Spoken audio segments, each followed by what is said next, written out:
اور پھر آگے بڑھے تو ایک دیوار گر رہی تھی، تو کہا میرے ساتھ مدد کرو، اس دیوار کو جہاں تک گرنے والی تھی اس کو سیدھا کیا، دیوار کو تعمیر کیا اور آگے بڑھ گئے۔ انہوں نے جی کیا کیا؟ کھانے پینے کی بھی ضرورت تھی، مزدوری کر رہے تھے، تو شاید کچھ اجرت مل جاتی تو کچھ کھا بھی نہیں، تمہیں کسی کی دیوار ٹھیک کر دی۔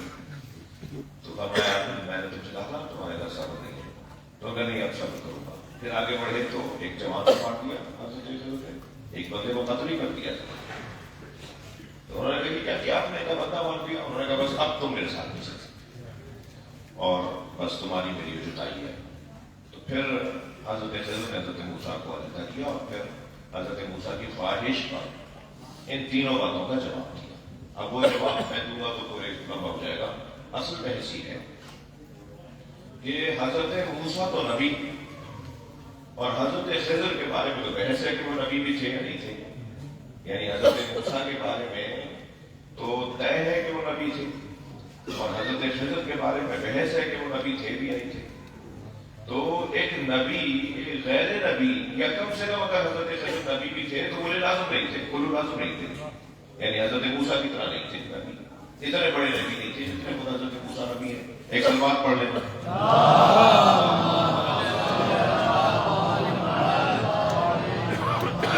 ایک اور سلوات۔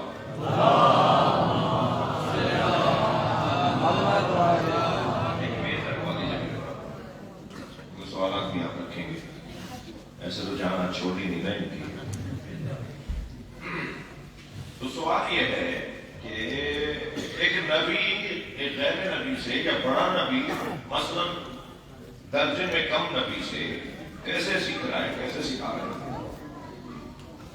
پہلی اور روشن اور واضح بات جو میں آپ سے توجہ ہے وہ یہ کہ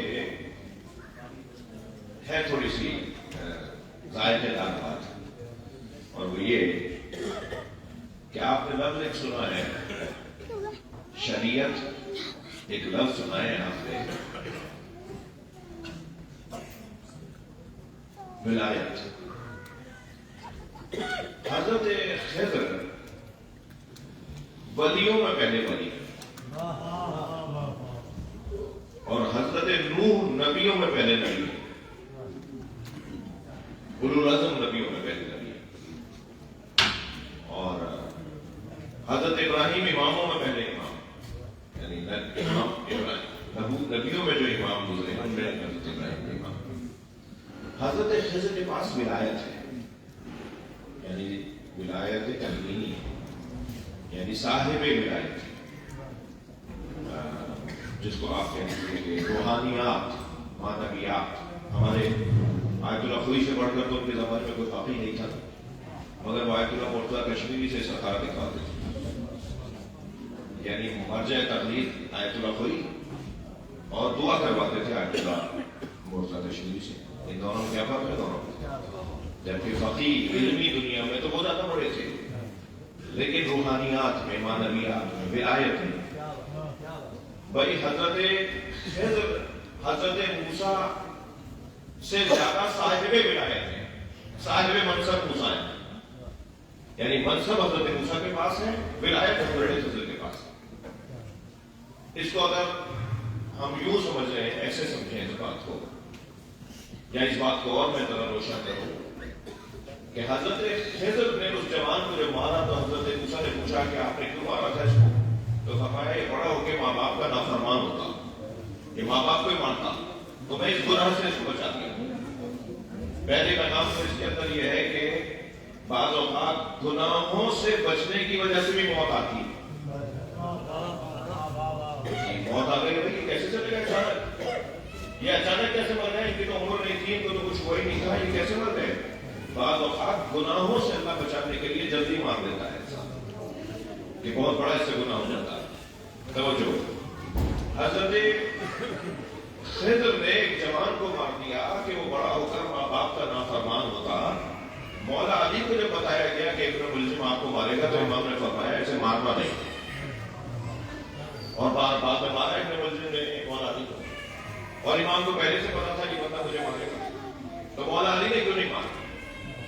اور حضرت خضر یا مولا نے اپنے وہ بھی حضرت خضر کا نافرمان تھوڑی ہوتا تھا، اس کے جو ماں باپ تھے اسی کا نافرمان ہوتا. اسی طرح مولا علی کا کچھ آنے والا مولا علی کے اس قاتل کو مار دیتا.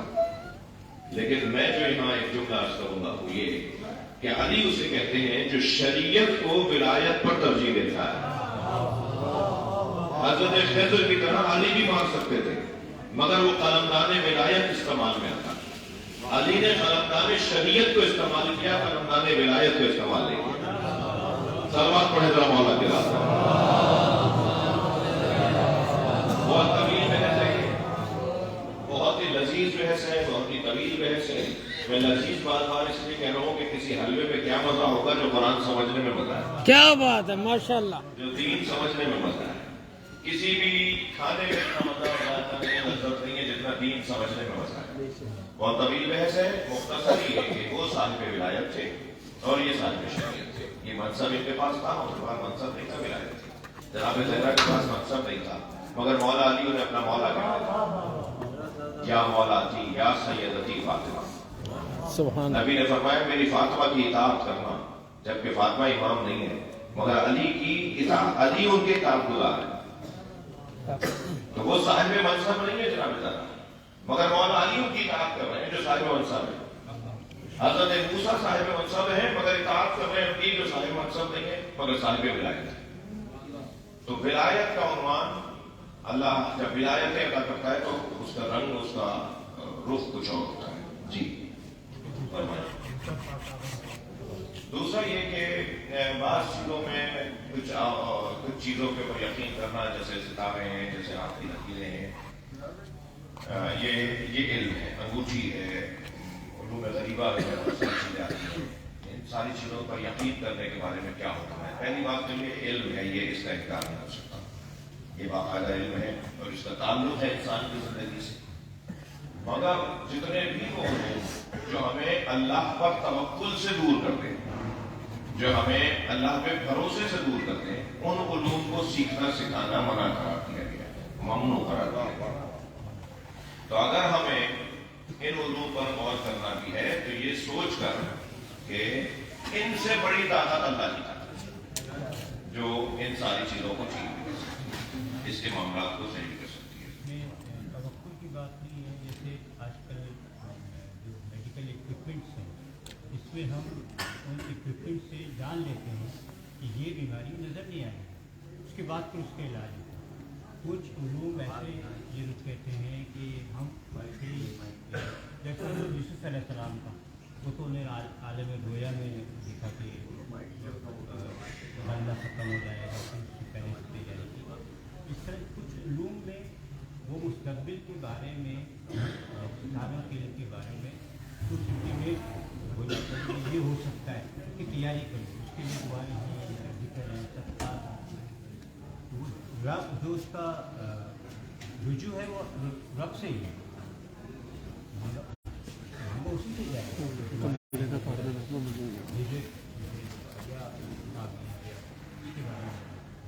دیکھیے میں نے کہا کہ جتنے بھی علوم ہیں جو ستاروں سے، جو ہاتھ کی لکیروں سے، جو جس کو کہہ لیے علوم غریبہ کہتے ہیں، ان میں آج تک کوئی آخری بات نہیں کر سکتا. جتنے بھی اس کے ماہرین ہیں ان میں شدید اختلاف ہے. ایک ہی ماہر، ایک دو ماہر ایک ہی بات نہیں کریں گے. اس لیے ہم کس کی مانے، اس کی مانے، اس کی مانے. تو جتنے بھی وہ علوم جو تجزیوں کی بنیاد پر ہے، ذاتی علوم کی بنیاد پر ہے. اچھا زیادہ تر ان علوم کے حامل نیک اور دیندار لوگ بھی نہیں. زیادہ تر ان علوم کے حامل جو ہے زیادہ تر جو ہمارے معاشرے میں ہیں، کیونکہ ہم تو ان کی بنیاد پر بات کریں گے نا. آپ نے میں نے اگر کوئی بندہ ڈھونڈا ہوا ہے تو وہ تو لوگ جانتے ہی نہیں اور نہ وہ بتانا چاہتا ہے کہ میں کچھ جانتا ہوں. تو ہم جو معاشرے میں ان علوم کے حامل لوگ ہیں ان کو اگر دیکھ کر بات کریں تو زیادہ تر تو بے دین خود ہی بے دین ہے ان چیزوں کو بتانے والے. لہٰذا اور پھر ساتھ میں حکم یہ ہے کہ مثلاً ایک سفر پہ مولا علی تشریف لے جا رہے تھے، ایک شخص نے کہا چاہیے آپ کا ستارہ گردش ہے، آپ جب ہاتھ دیتے ہیں. حضرت فرمایا تو ستاروں کو جانتا ہے. پھر حضرت نے ستاروں کے بارے میں بتانا شروع کیا. فرمایا وہ ستارہ کون سا ہے جو حرکت کرتا ہے تو بھی اونٹ پر فلاں کیفیت تاری ہوتی ہے؟ وہ کون سا ستارہ ہے جو اپنی جگہ سے ہلتا ہے تو بلیوں پر فلاں کیفیت تاری ہوتی ہے؟ یہ ستارے اثرات دکھا رہے ہوتے ہیں یا ستارے معاشرے پہ اپنا اثر ڈال دیتے ہیں. تجھے پتا ہے ستاروں کے بارے میں؟ کہ ہاں مجھے پتا ہے. حضرت نے ستاروں کے نام پوچھنا شروع کیا، اسے نہیں پتا. حضرت نے فرمایا بتا بھائی گھوڑی کے سونگ کے نیچے کیا ہے؟ گھوڑی کھڑی تھی ماں کی، اسے کچھ نہیں پتا تھا. حضرت نے اس کے پیٹ پہ ہاتھ رکھ کے فرمایا اس میں ڈر ہے یا ماتا؟ اسے کچھ نہیں پتا تھا. حضرت نے فرمایا تو آسمانوں کی باتیں کر رہا ہے، تجھے سامنے کی چیز نظر نہیں آتی.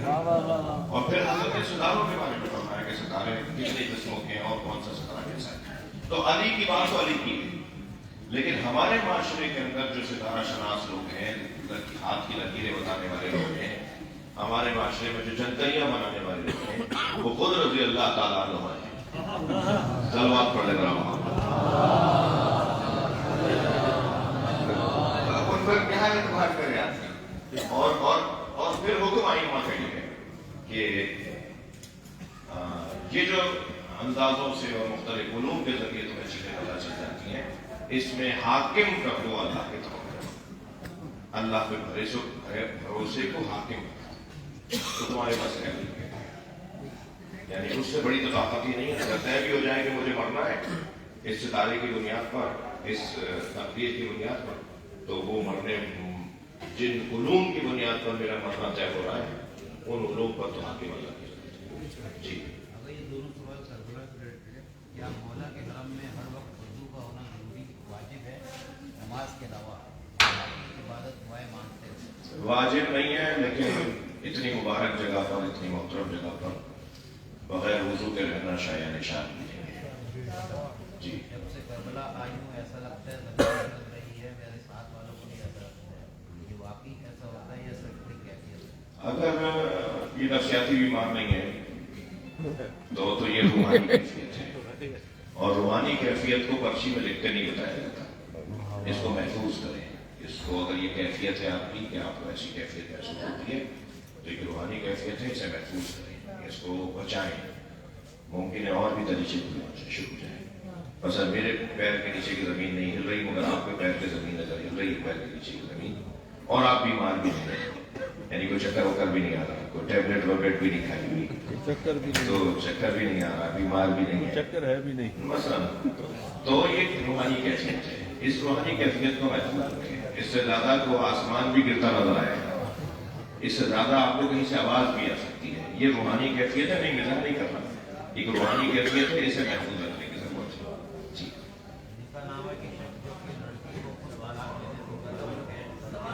سوال سمجھ میں نہیں آ رہا. مائک دینا ساتھ میں. سوال سمجھ میں نہیں آیا بھائی. جن کی اونچی آواز ہے وہ سوال بھائی اسپیکر یوز کر لیں، اسپیکر مائک سے پتہ چلتا ہے. ایشو پہ لکھا ہوا سوال ہے کہ لکھا نام ہے کہ شک جو کہ لڑکی اور لڑکی کو خود طلاق لینے سے متعلق ہے، اس کے بارے میں فرمائیے کہ وہ لڑکے کی مرضی سے لڑکی کو ملے گی یا کہ لڑکی اور لڑکی والے وہ خود لے سکتے ہیں اور استعمال کر سکتے ہیں، رخصتی نہ ہوئی ہو. نکاح کے موقع پر ضمن عقد شرط ضمن عقد رکھی جا سکتی ہے. یعنی نکاح کے بعد نہیں، معلومہ بعد میں یاد آیا جب نکاح تھا. نکاح ایک ایگریمنٹ ہے، ایک معاہدہ ہے دو طرفوں کے درمیان. اس موقع پر آپ ضمن عقد کوئی شرط لگا سکتے ہیں، اور شرط وہ حلال ہو، جائز ہو، فقہی طور پر صحیح ہو، معقول ہو، مربج ہو، رائج ہو، ایسا ہو سکتا ہو. یہ شرط بھی لگا دے کہ آسمان سے تارا توڑ کے لائے گا. یہ شرط بھی لگا دے کہ جی وہ 2 سروں والا سانپ مجھے لگے دکھائے گا، یا مثال کے طور پہ مجھے وہ اسی طرح کی کوئی اور شرط. تو جو معقول بھی ہو، ممکن بھی ہو، رائج بھی ہو، آسان بھی ہو اور جائز بھی ہو. اگر ایسی کوئی شرط لڑکی کی طرف سے لڑکے پر اور لڑکے کی طرف سے لڑکی پر اگر لگائی جاتی ہو تو نکاح کے موقع پہ وہ شرط لگائی جا سکتی ہے. اس میں موجودہ یہ شرط بھی ہے کہ آپ مجھے اپنا وکیل بناتے ہو کہ تمہاری طرف سے پھر میں طلاق پڑھ لوں. تو وہاں تفویض کا لفظ لکھا ہوا ہے ہمارے یہاں پاکستان کے اندر. تفویض کا لفظ ٹھیک نہیں ہے، ہمارے یہاں تفویض نہیں ہو سکتی کوئی چیز، یعنی یہ چیز تفویض نہیں ہو سکتی. ہاں توکیل ہو سکتی ہے، یعنی وکالت دی جا سکتی ہے. تو تفویض کا لفظ کاٹ کر نکاح نامے میں سے اور اس کے جگہ لکھ دیا جائے وکالت، کہ میں اپنی زوجہ فلاں کو جس سے میرا عقد ہو رہا ہے میں اسے وکیل بناتا ہوں کہ اگر میں یہ غلطی کروں، میں مجھ سے یہ بات ہو جائے تو وہ طلاق پڑھ لیں.